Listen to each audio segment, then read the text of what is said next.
Hello, this is Mark Wildman of Wildman Athletica, and today we are going to talk about the why or the which nerd math we are choosing for our fundamental 6 kettlebell exercises. So, our fundamental 6 kettlebell exercises, our two most important, our swing and our Turkish get-up. Then we have our clean and our press, and we have our snatch and our squat. We've had some questions about why we pick which nerd math. We have a whole series of nerd math videos. Go back and watch all of them because each one of them is explaining a bunch of different stuff about different types of math for different things. We have swings, we have cleans, we have snatches. Those are all what we call ballistics. Those exercises are fairly fast and easy to do because you're swinging the weight or using momentum. Thank you, fine. Then we have our Turkish get-up, our press, and our squat. And those are grinds. Grinds are harder than ballistics. The numbers are lower. For our swing, kind of an average swing rate is about 18 reps per 30 seconds. That gives us 36 per minute. So we could do 100 swings in 3.5 minutes, 4 minutes if we start to get tired and slow it down. For Turkish get-ups, that is entirely different. The math for these two things is entirely different. A fast Turkish get-up is 4 per minute, 15 seconds per rep. An average pace for a relatively heavy Turkish get-up is 1 every 30 seconds. That means you're going to get 2 a minute versus 36 a minute. Therefore, the math for these programs cannot be the same. There is no 10-minute program for Turkish get-up which lines up with the numbers for the swing. And that's fine. They're different exercises. Not everything is the same.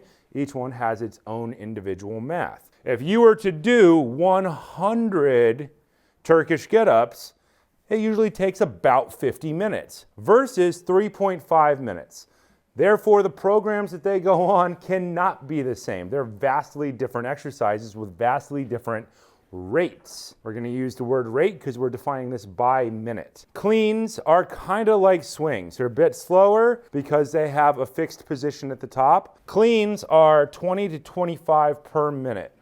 About. That's kind of an average, loose average, right? 20 to 25 per minute is in the same category as 36 per minute.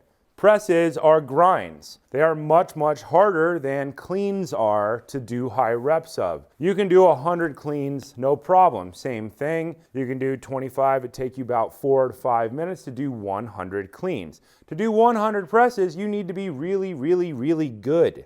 You're going to have to be very efficient or super strong. You can do 100 cleans with a heavy weight.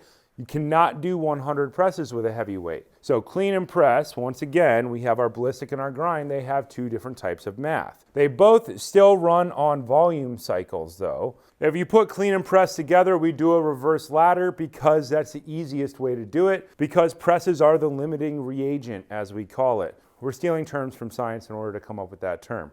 Our reverse ladder, we have a video on that, goes 5, 4, 3, 2, 1. It gets easier over time in order to keep the lactic acid buildup from stopping you, just from fragging out in some way.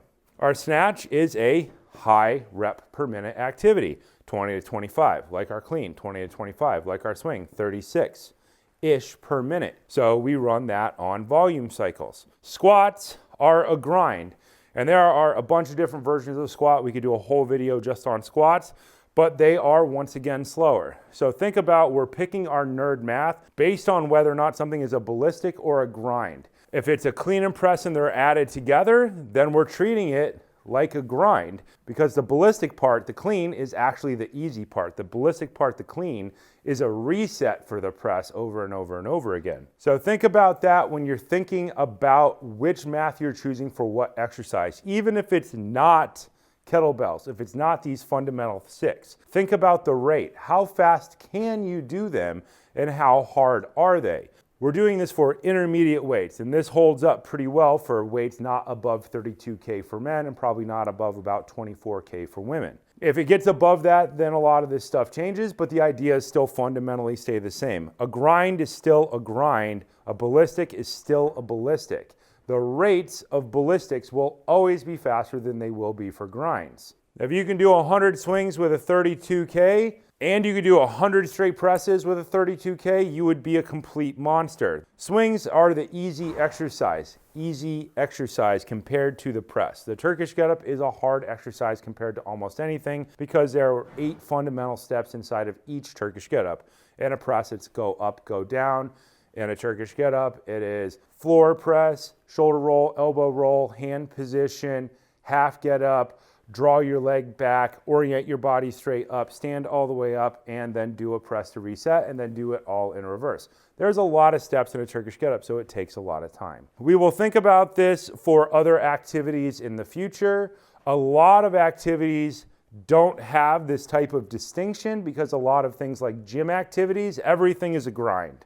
A bench press is a grind, a deadlift is a grind, a squat is a grind, a chest press machine is a grind, a leg press machine is a grind.